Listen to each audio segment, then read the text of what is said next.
Hello class! Today we're going over higher order isoparametric elements. And just like in 1D, in order to get a higher order polynomial in the interpolation of the displacement, we added more nodes to the element. In 2D, we're also going to add more nodes to the 4-noded quad in order to get a higher order isoparametric element. Let's recall the characteristics of an isoparametric element. The mapping, which transforms the natural coordinates to physical coordinates, can be done through some node shapes. These node shapes are a function of psi and eta, and you have a node shape per node. For a higher order quad, we're going to introduce 4 more nodes. So now our isoparametric element is going to be an 8-noded quad. These new nodes are going to be at the center of each side of the quad. So we have our traditional 1, 2, 3, 4 in the corners, just like our 4-noded isoparametric quad. And then we're going to have 5, 6, 7, and 8. And each of these points within the -1 to 1 -1 to 1 domain in psi and eta have a corresponding point in the physical coordinates of the element. So node 1, it's at -1, -1 in psi and eta, and it's at some location x and y within physical coordinates. And then node 2, it's at a location 1, -1 in psi and eta, but it's at position x, y in physical coordinates. And then we can also map any point inside the element, within any point inside the physical coordinates of the element through this mapping. So in order to perform this mapping operation, we need the node shapes. And I'm going to provide you here the node shapes. So this is our N1, N2, N3, N4. If you recognize this first portion here for N1, N2, N3, and 4, they look like the node shapes of the 4-noded quad. But then we're adding another portion here that depends on N8 and N5, N6, and N7. These node shapes are this one here. And as you can see, you have a psi squared term, eta squared term, psi squared term, eta squared term. So we're going to have a higher order polynomial interpolation. And these are the given node shapes. And we're going to work with them in order to derive our B matrix that we need to form the element stiffness matrix for a higher order quad. So this higher order quad, it's A-noded. But we can also have a 9-noded quad. In that case, that 9 node is going to be here at the center, and we have to introduce a new node shape. But the two most common ones are the 4-noded quad and the 8-noded quad. And as I mentioned, at some point, whenever you have an extra node here at the edges, you can have some freedom in order to model curvature that occurs in some geometrical shapes and physical coordinates. Let's also recall that the isoparametric elements, its main characteristic is that the shape functions of the mapping are the same shape functions of the displacement approximation function. And that's why it's so neat and nice to work with isoparametric elements, because we only have to deal with one set of shape functions. And since we're in 2D, we're solving for a displacement field in 2 directions. So U, it's a vector that's 2 by 1, and we're solving for the displacement field in the x direction and the displacement field in the y direction, represented by variable u and variable b. And this we can express in matrix form by saying u equals nd. And this is the n becomes a 2 by 16, and the d should be a 16 by 1, because now that we have 8 nodes, we have 2 degrees of freedom per node in the x and y direction, u1, b1, u2, b2, u3, b3, all the way to u8, b8. And as you know, the u's only depend on the u's. So u equals n1 u1 plus n2 u2 plus n3 u3. I have omitted here just due to space as it's becoming, the n matrix is becoming big. So n3 u3 and 4 u4 and 5 u5 and 6 u6 and 7 u7 plus n8 u8, right? And same with the b's. The b's depends on the b's. So n1 b1 plus n2 b2 plus n3 b3 plus n4 b4 all the way to n8 b8. The first row has zeros on the even entries and the second row has 0 on the odd entries. And it's a 2 by 16. You multiply it times the displacement of each element. Now that's 16 by 1. So the displacement field is 2 by 1 because we want to be able to compute the u, which is the displacement in x at any point of the element, and b, which is the displacement in y at any point of the element. And remember, these n's are a function of psi and eta. So our displacement approximation, it's given by u equals nd, which is a 2 by 1. And these equations, as you can see, we've been using since 1D. Since we were dealing with 1D elements, we've been using these equations, which I asked you to memorize. They have been getting bigger in size, as you can see, especially the n matrix, the D vector. But here your u is a 2 by 1. We saw that's formed by 2 by 16 times a 16 by 1. So we get 2 by 1. Then the strain equals BD. We know that the strains in 2D are of size 3 by 1 because we want to solve for the strain in X, the strain in Y, and the shear strain XY. So they are 3 by 1. So that means that since the D is 16 by 1, the B has to be 3 by 16.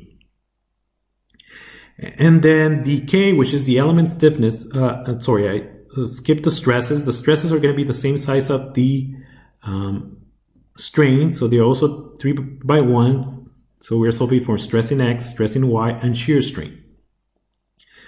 Sorry, stress in X, stress in Y, and shear stress XY. And BD, we know this one, it's already a 3 by 1. B is a 3 by 3 into D, so we also end up with a 3 by 1. And then K, this is the formulation for K, B transpose D, which in 2D it's a matrix with a 3 by 3 times B integrated over the volume. So we're going to end up with a 16 by 16 matrix. And this is only for one element. So if we have more elements, the size of the global stiffness matrix becomes very big, and this we can no longer solve by hand because it gets out of control to compute by hand. Now remember the nodal load vector, it's given by this equation. It can be, we can get terms coming from body forces, and we can also get terms coming from traction surface forces. If we get body force term, this is the equation.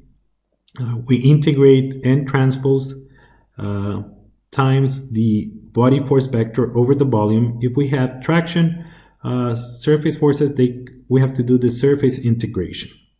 And in next class, I'm going to show you this particular part of the formulation, an example by hand, so we can go over it. We also did a little bit in when we were solving for the triangular elements, we had to use this formulation. But let's go over it next class, because it actually gets computationally expensive to do by hand.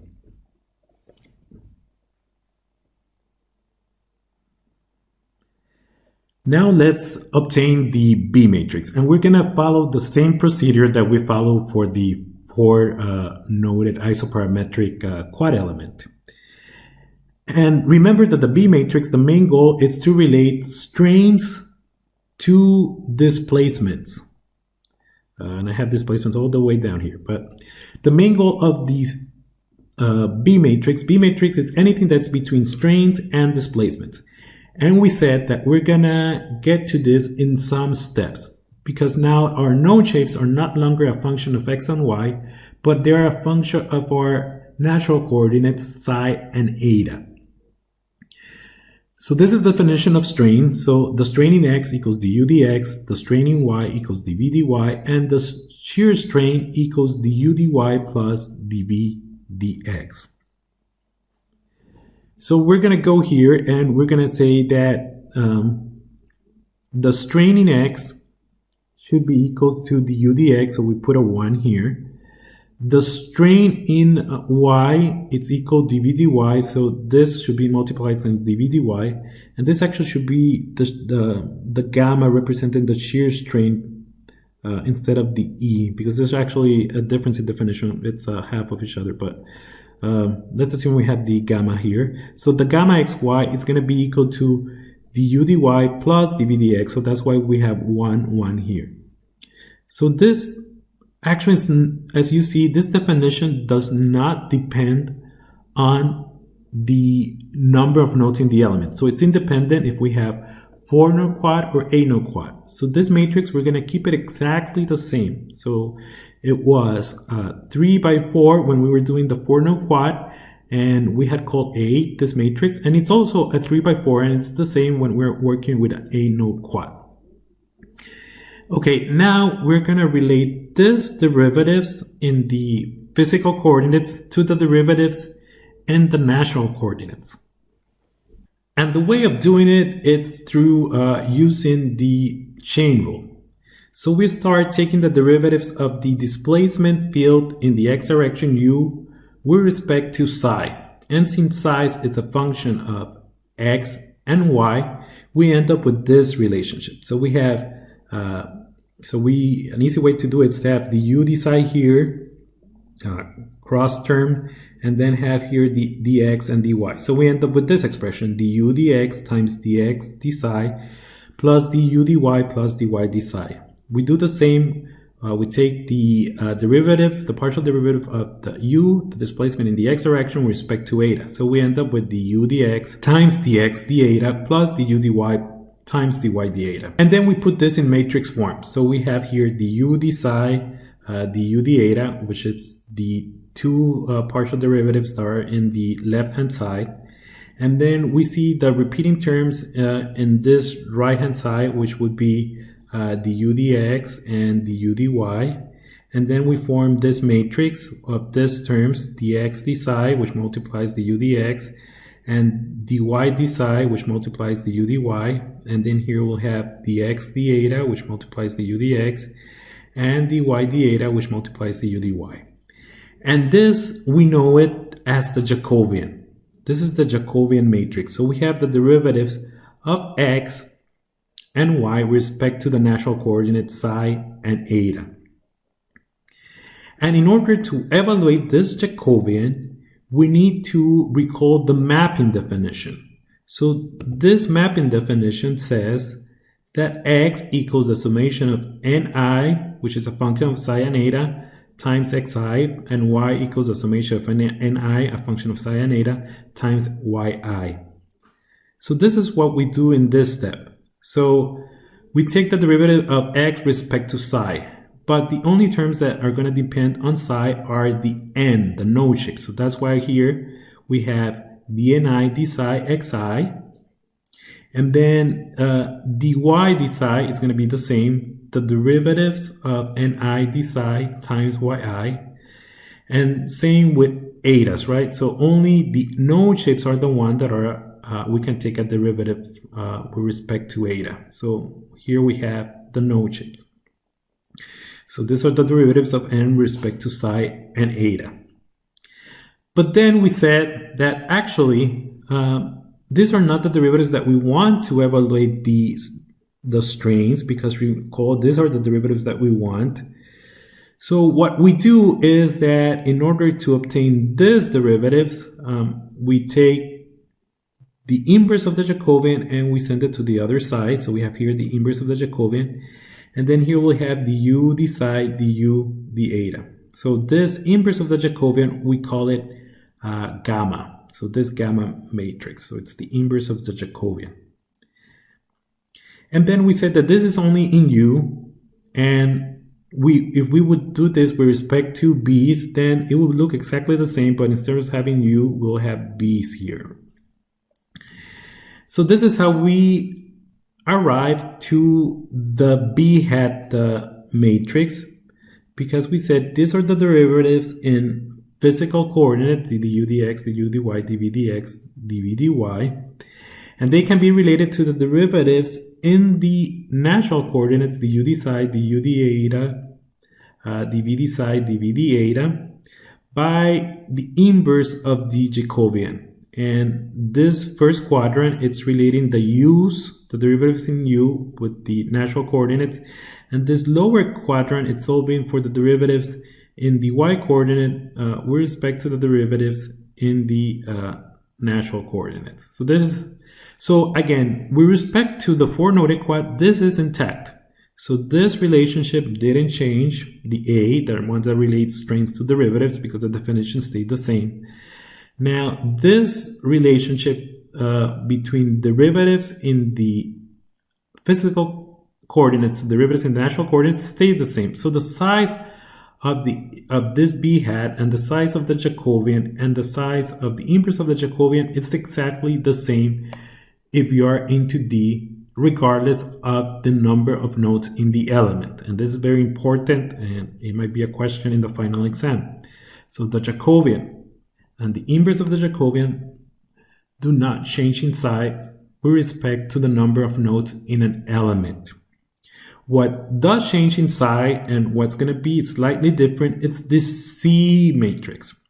And what is the C matrix? The C matrix relates the derivative in the natural coordinates to the displacement vector. So this is what we had in for the four-node quad. So remember, in order to get the u d psi, we have to recall this relationship, right?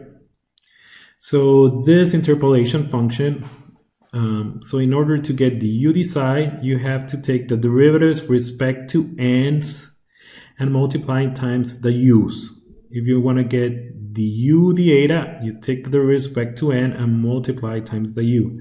If you want to get the v d psi, you get the derivatives with n with respect to eta and you multiply times the b, and so on for the v d eta.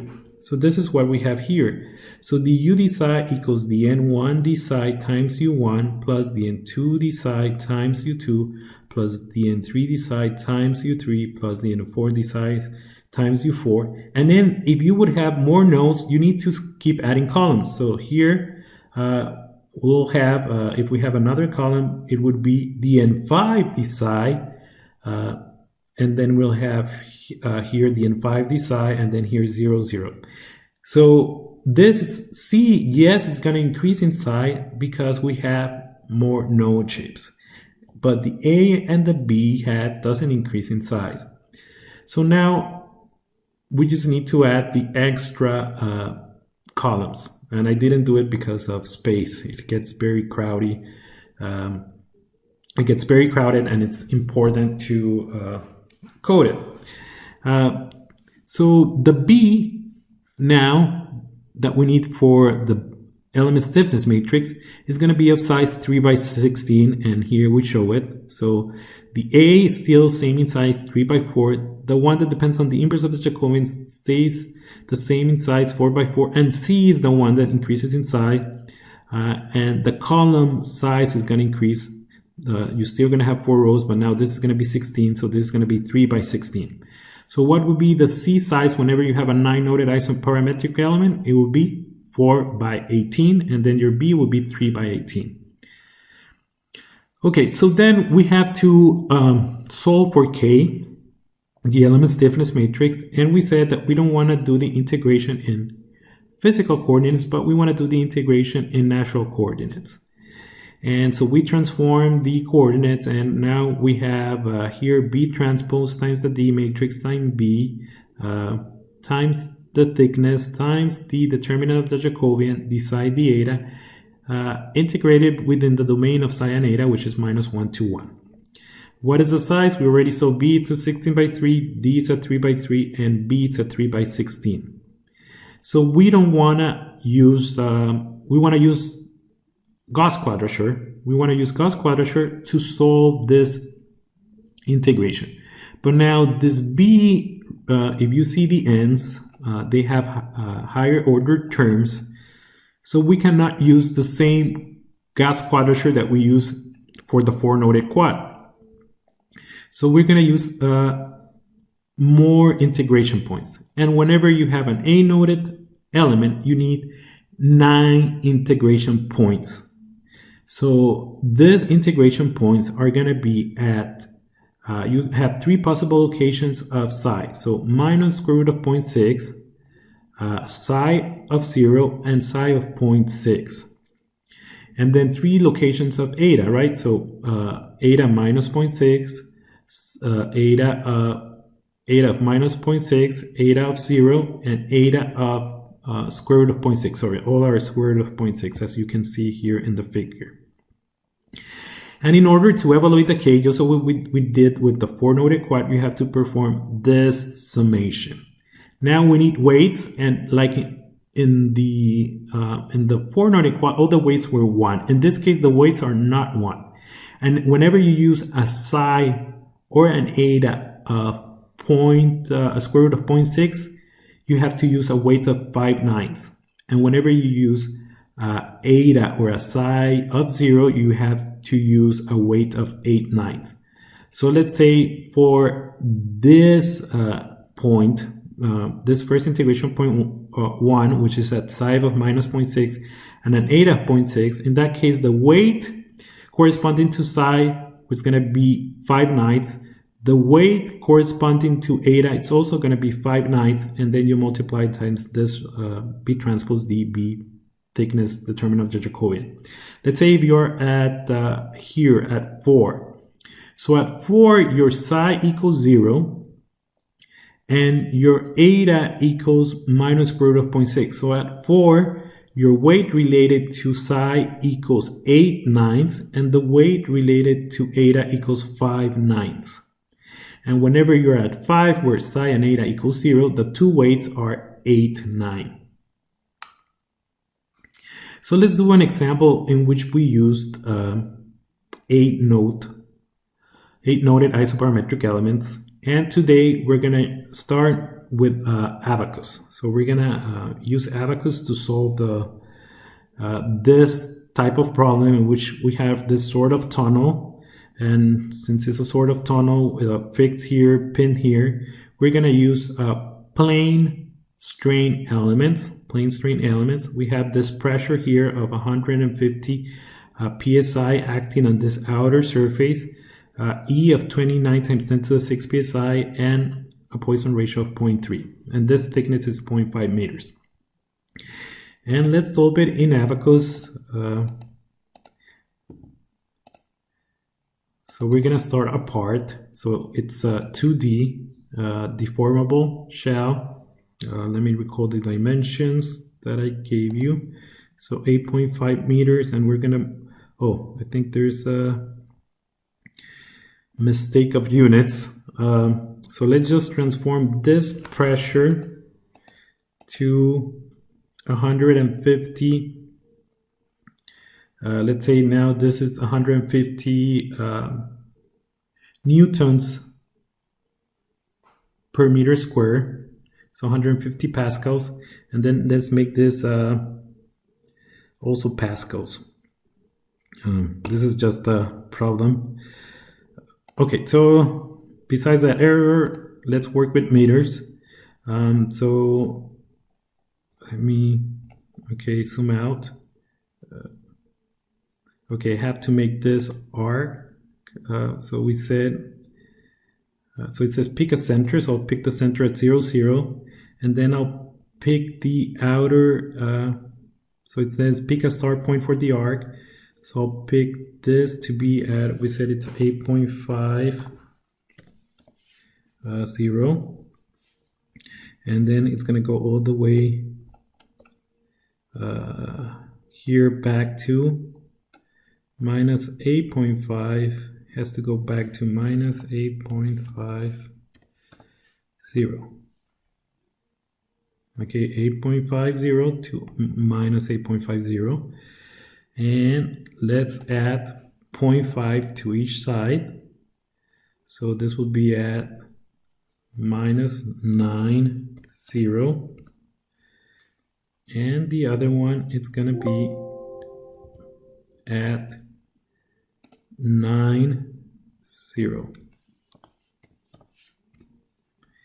And then we have to close this arc. So we're going to do the same. So this is going to start from 0, 0. And now it's going to go from this point all the way to this point. And then we have a closed structure, and Abaqus would let us move forward. So you say the operation, no cancel, but you say done. Okay, so we have this. So it's curved, so that's why 8 noded will become handy. So let's keep going. So we say materials. Sorry, this should be an elastic. And this is just an academic problem. I didn't pay attention in the units, but I'll fix it by just saying this is 29e to the 6. But it's the pascals, and this is 0.3. Let's delete this. So 0.3, and that should be fine. And then section here, I'm going to use solid homogeneous, and it's going to be plane strain stress or strain thickness 1. Because in plane strain, you usually solve for 1 unit of the problem, because you assume that it's not going to change along the length. You say 1. Okay, so then you have to do a section assignment. So you pick this here. Okay, and then you have it there. And then you go here to, we have everything. We have to proceed to assembly. So we put the part there, and then here we go and we mesh it. And then here, okay, so we're gonna mesh, let me change this to make independent so I can mesh it at the assembly. So here we're gonna first select the instance, and this is 8.5, let's say, let's make it 0.25, more or less. It's a little bit fine, and for this academic version, I'm afraid it will run out of possible nodes, so let me make it 0.5. Okay, let's try that. And then, so here, I have to assign the element type, so I have to change this to plane strain, take away the reduced integration, because in that case, it won't use the 9 integration points. It's going to use less integration points in order to get an approximation. So we're going to use plane strain, and we have to make it 8 noded, right? So this is how you make it 8 noded. You make it quadratic, and now this is an 8 noded quadratic plane stress. Take away reduced integration. It's not a reduced integration. Okay, reduced integration comes handy whenever you want to do dynamic problems if you, in which you have to solve it at different time steps, and you want to reduce the computational time. Whenever you have a static case, you want to use all the integration points. Okay, so we have it there, and then I think let's try to get a structure mesh as much as we can, made of all quads. So if I just say quad dominated, I can end up getting triangles and quads within the same mesh, and I don't want that. I just want quads. So here, so you have this arc looking tunnel, and so now let me look at the mesh. Okay, and you have here, so you see, so this is are actually the nodes of this element. So you have 8 nodes per element. Show element label. So this will be element 55, has elements 112, 111, 109, 110, 277, 278, 274, and 276. And so on. They are all 8 noded quads. Let me take away this so we can visualize it better. And then let me just apply a step, which is going to be a static step. And then let me apply a boundary condition. So I'll say I'll pin it or fix it in one side. So U1, U2 equals 0. And then I'll place rollers in the other side.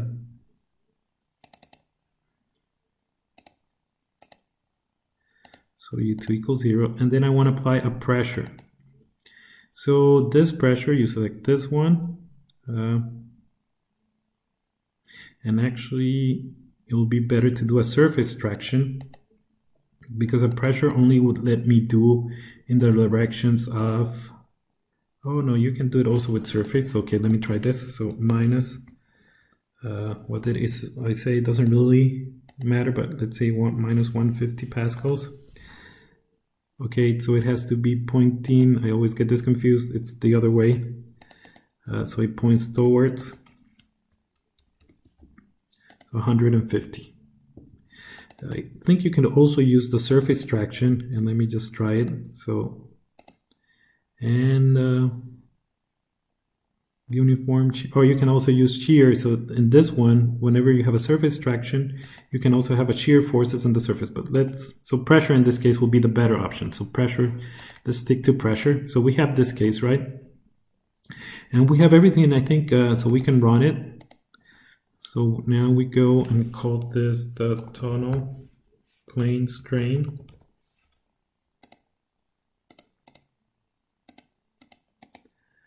Submit.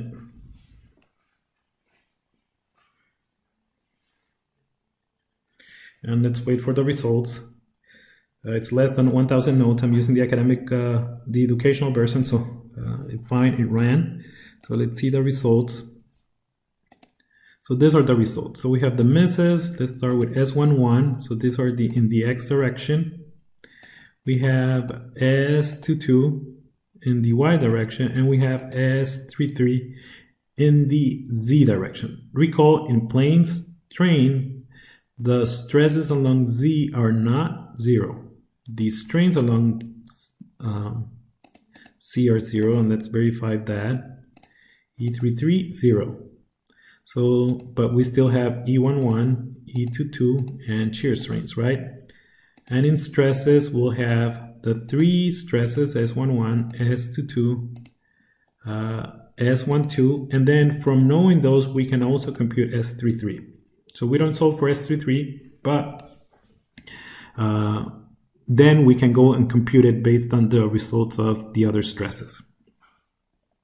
So this is a plane strain problem. Let me see the deformation magnitude. It's actually high. And let's see how much it deformed. So it deformed a lot. It actually, let me see, this was pushed in this this X direction. And this is magnified. Recall that if you want to see the actual displacement, so you go here. So it's very tiny in this, because the magnitudes of U must be very small. So minus to the 3, minus to the 4. But we usually magnify it to see in which direction it's deforming. So this auto-compute Abaqus does a good job, so it doesn't get too distorted. Okay, so that's solving it with plane strain quadrilateral elements. Now let's look at the results.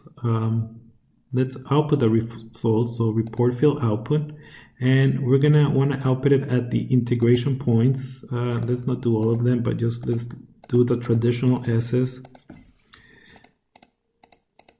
All these are computed based on this stress that we solved, which are S1, S22, S12, and S3. We compute it afterwards, but let's just output it as well. And let's cap this. It's good at the temp folder, but let's recall it ISO high order text and say OK. And let me go to my temp folder, local disk. Okay. So I have it to have it here. Okay, so now look at this. So how many integration points do you get for each element? So you're going to have many elements, right? So I think there were a total of 55 elements. And for each element, you're going to have 9 integration points.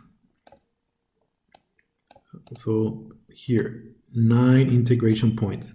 So first element has 9 integration points, and at each integration point, you're going to have a stress value that's very accurate compared to the rest of the contour plot that is shown in Abaqus. Because actually those are the locations in which you solve it, right? So this is S1, this is S22, this is S23, and this is the shear stress. So these are the 9 integration points for that first element. And then let's go to the last element, element 55, also has 9 integration points. So integration point 1, integration point 2, 3, 4, 5, 6, 7, 8, 9, and these are the stress values X, Y, C, and S12, X, Y. So now let me show you another important file that Abaqus generates, and this is the input file. And this input file is very similar to the one that we developed in MATLAB. So if you go here, so I call this tunnel plane strain. So go here, open this input file within your temp folder, and you're going to look at it. These are some commands. So you don't necessarily have to use the CAE to run Abaqus. You can also actually create an input file by hand and run the simulation. Obviously, it's easier to visualize it to make sure you didn't make any mistake. But 2 things I want to point out that you're going to use for your final project. First of all, Abaqus will give you the nodes. So it's going to give it to you in this format. So node 1, and then this first value is going to be the X coordinate and the Y coordinate. And we have a total of 278 nodes, and this is the X and Y. And all this you can copy and take it to a MATLAB file and have this as your node number X and Y. All this you can copy. And then if you keep scrolling down, here you have your element. And this, it's a convention of Abaqus. So this represents a plane strain element. Plane strain, the E is for strain and 8. So 8 noded plane strain element. If you have an 8 noded plane stress element, this will be an S. But another important thing from this input file is that we can get the node numbering. So this first number, it's the element number, and then here you have the 8 nodes related to that element. So element 1 is going to have nodes 1, 2, 4, 3, 113, 114, 115, and 116. Let's verify that in our mesh. Let's try to identify element 1. Let me first identify the element, so that's going to be easier. Oh, sorry, number them from right to left. So this is element 1. And so look at here. So this is 1, 2, 3, 4. And then this is 113, 114, 115, 116. So here, that's why it has 1, 2, 4, 3, 113, 114, 115, 116, right? Because you number them counterclockwise, right? So this element is going to be 1, 2, 4, 3. Then you go here, 113, 114, 115, 116. So this is how Abaqus has it, right? 1, 2, 4, 3, 113, 114, 115, 116. So following the node conventions that we learned in class, counterclockwise. And when we have a noded quad, we first number the corners, right? So 1, 2, 4, 3, and then we go with the midpoints, 113, 114, 115, 116. And that's same for another element, let's say 55, which is the other end, will be 109, 110, 112, 111. And then 274, 276, 277, 278. So let's go to the other end. I think that will be my element 55. So you see 112, 111, 109, 110. Let's see. Actually started, doesn't matter where you start, as long as you go counterclockwise, right? So this is 109, 110, 112, 111. 109, 110, 112, 111. That's how I number it. So remember, it doesn't matter where you start as long as you keep the pattern of going counterclockwise, right? So they decided for this element to start here in 109, then counterclockwise 110, 112, 111, and then they should do 274, 276, 277, 278. Let's see if that's what they did. Yeah, 274, 276, 277, 278. So in your final project, which I'm going to assign by Wednesday, and then you have 3 weeks to complete, you'll have to copy paste to MATLAB the element numbering of a mesh and the node numbering of a mesh. And this is the node numbering. So just remember that for the node numbering, it goes in this way. So this one, the first one, just tell me the node number. Then this one tells me the x coordinate. And this one tells me the y coordinate. And then if you here scroll down and then you find the elements, you'll find that the first number is the element number, and then you have node 1, node 2, node 3, node 4, node 5, node 6, node 7, and node 8 related to that element.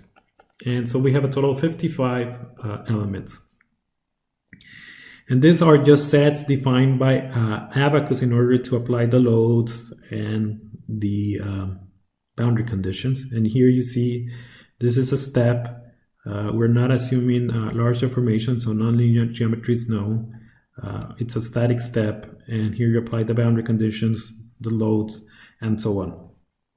Whenever you take the Nonlinear Finite Element 2 class, which I encourage you to take if you like this first class, we're going to actually develop our own input files that we can use with user elements and user materials in Abaqus.